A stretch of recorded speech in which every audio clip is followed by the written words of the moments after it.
Transferência é o assunto da súmula 29 do TST. Veja o que ela diz.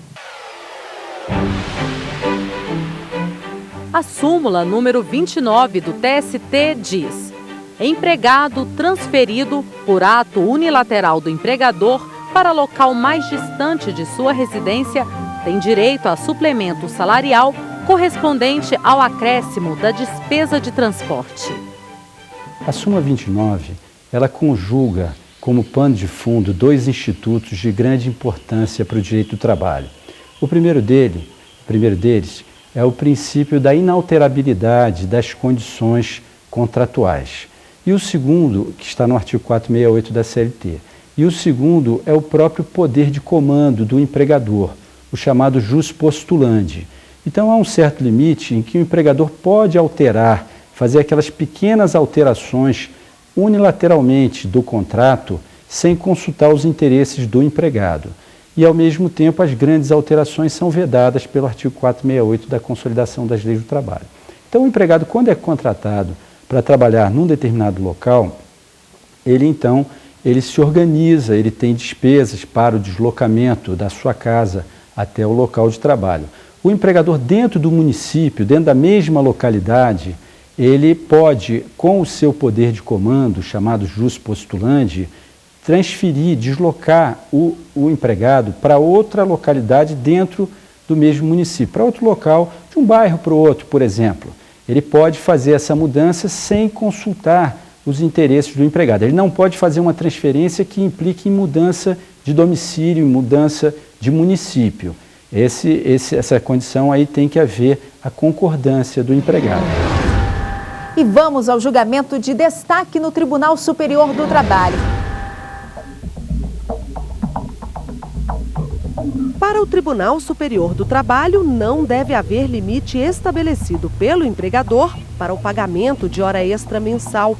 O entendimento foi fixado pelos ministros do TST ao analisar o recurso de um motorista contra uma empresa de transportes em Goiás.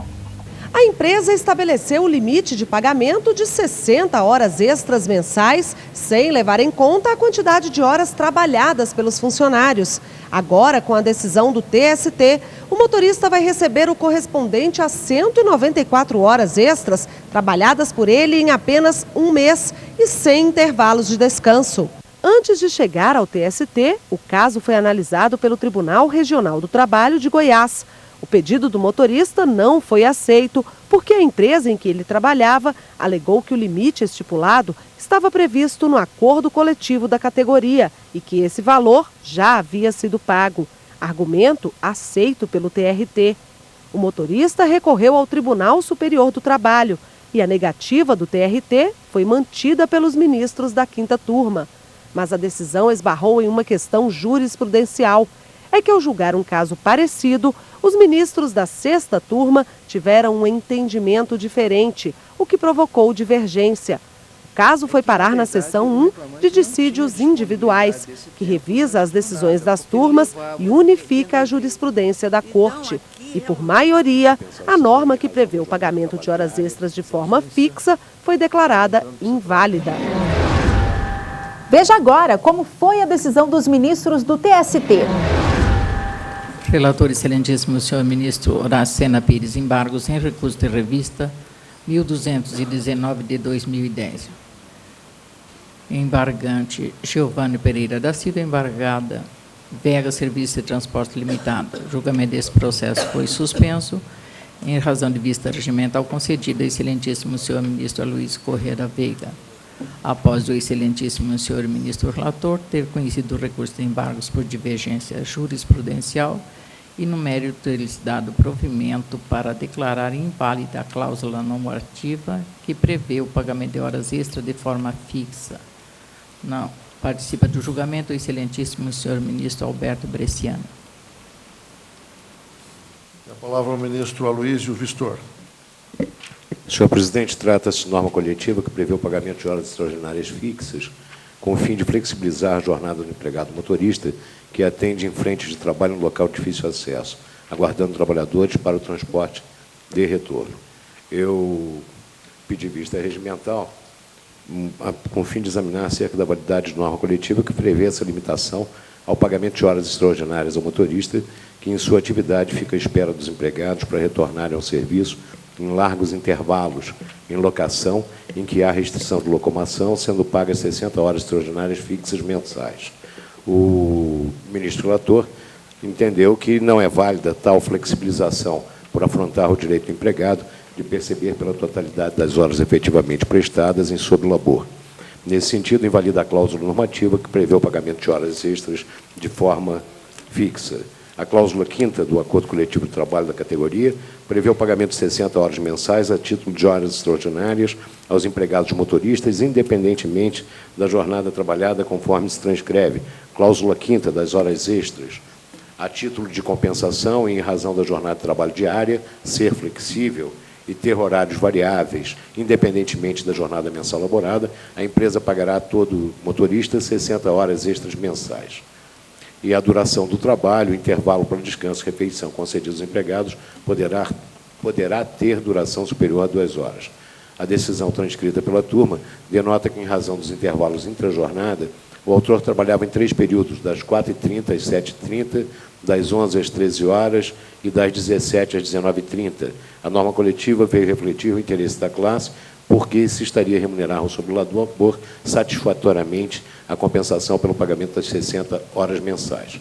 O trabalho se realizava também aos sábados e em domingos alternados. A turma entendeu que a decisão não viola a literalidade do 7º, 13 e 22 da Carta Magna, por não haver notícia de que a jornada semanal de 44 horas não era respeitada. A matéria foi apreciada pela turma, levando em consideração que os motoristas usufruíam 2 períodos de intervalos, 7h30 às 11h30 e das 13 às 17h. De início, é destacar que o que me preocupou em relação ao entendimento do excelentíssimo relator, que não dá validade à flexibilização objeto de debate, é o fato de que está se tratando de categoria que, de regra, não trabalha sob controle de jornada, em face do trabalho ser externo. A contextualização do tema, porém, denota outra situação, de uma jornada fixa e direta, sem que houvesse sequer falar em necessidade de cláusula coletiva, com o fim de apuração de uma média, como delimitado nos autos, de pagamento de 60 horas fixas mensais, na medida em que, entre o período de 4h30 às 19h, a jornada total do autor, somado aos períodos dos intervalos, que, por sua vez, consta que poderiam ser chamados, é de 15 horas diárias. Essas são as razões e não é possível, me parece, trazer um equilíbrio à jornada em número que garanta o pagamento das efetivas horas extraordinárias trabalhadas, mesmo porque o tempo de 2 intervalos não pode ser suprimido do tempo à disposição do empregador em local de difícil acesso. Desse modo, eu acompanho o ministro relator por entender que, nesse caso específico, não há possibilidade de flexibilização, porque comporta na precarização das condições de trabalho do empregado, não sendo possível admitir norma coletiva que tão somente suprime direito e cujo benefício alcança apenas o interesse do empregador, mesmo diante da peculiaridade da situação do trabalho, em que o motorista necessita estar em campo, aguardando ordens para atender a tarefas impostas. E, com esse motivo, senhor presidente, que acompanha o ministro relator, em dar provimento ao recurso de embargos para declarar a inválida cláusula normativa que prevê esse pagamento fixo de horas extras. Não há divergência entre o relator e o ministro Vistor. Indago se há divergência, salientando que se trata, como visto, de embargos em processo submetido ao rito sumaríssimo, em que ambos conhecem por divergência, como visto. Senhor presidente, eu peço vista em mesa. Vista em mesa para o ministro Ives. A palavra, ministro Ives. Senhor presidente, o que eu estou verificando aqui, a proposta de voto do relator é de prover os embargos para invalidar a norma coletiva e, no caso concreto, a 5ª turma tinha validado a norma com base, inclusive, transcrevendo a decisão regional, com base nos dados fáticos da decisão regional. Tanto o relator quanto agora o ministro Aloysio contextualizam, extraindo de uma série de elementos, que, na verdade, a jornada real seria de 15 horas diárias. E haveria, então, não 60 horas extras semanais, mas 168 horas extras semanais, o que levaria a uma precarização e não uma flexibilização. No entanto... Gostaria de se pronunciar sobre o conhecimento ou não? Sim, eu entendo que... Conhecimento por divergência em rito sumaríssimo. Nós já tínhamos definido que era possível conhecimento até em rito sumaríssimo e em execução de sentença por divergência na interpretação do dispositivo constitucional. E aqui está em jogo o dispositivo constitucional, que é o 7º 26. Né? O Vossa Excelência também conhece e já examina o mérito, portanto. Agora, eu não daria provimento, negaria, e só gostaria de aduzir as razões. Tá bom. Então, o que eu verifico, senhor presidente? Que o próprio acórdão regional, ele registra, restou confirmada parcialmente a tese da defesa, de que confirmada com a prova, com prova documental e testemunhal. Restou confirmada parcialmente a tese da defesa de que os motoristas gozavam de intervalo intrajornada superior ao legal, então 2 intervalos, o que fazia com que a jornada, em princípio, fosse de 7 horas diárias e não 15 horas, como está sendo colocado aqui para dizer que houve precarização. Ou seja, se trata de trabalho externo. Houve negociação coletiva. Essa negociação coletiva estabeleceu já um número elevado de horas extras, ou seja, 60 horas semanais dá 2 horas extras diárias. Então, seria como se fosse uma jornada aqui de 9 horas. Agora, dizer que, na verdade, a jornada era de 15 horas, que não existia nenhum intervalo, com 15 horas de trabalho para os empregados, quando a prova dos autos levada em consideração pelo regional é de que havia efetivamente os intervalos, entendo que não é caso de precarização, é caso de flexibilização, e uma flexibilização admitida pela Constituição, expressamente, flexibilização de jornada, facilita até a vida aqui burocrática da empresa, porque não precisa ficar apurando quanto que havia de horas extras. Eu negaria provimento aos embargos. Aberta a divergência, tomo votos. Ministro Brito Pereira, com voto, Vossa Excelência. Acompanho a divergência, data venha, senhor presidente. Ministra Cristina, com voto. Peço venha o relator, acompanha a divergência. Ministro Renato. Senhor presidente, veja que diz o acórdão da turma, aliás, o acórdão regional, que, na verdade, muito embora a locomoção dos motoristas durante o intervalo intrajornada sofresse importante restrição em razão do local de trabalho, as normas coletivamente pactuadas tiveram a nítida intenção de não considerar como tempo à disposição todo o intervalo intrajornada. É essa a questão que se coloca, que, na verdade, me parece que toda a discussão se dá a partir da premissa de se verificar se esse intervalo era tempo à disposição ou não. Porque, se for tempo à disposição, há que se somar ao total da jornada e chegaríamos àquela que foi referida pelo ministro Aloísio. Se entendemos que se trata apenas de intervalo dentro da jornada, teríamos que excluir esses horários.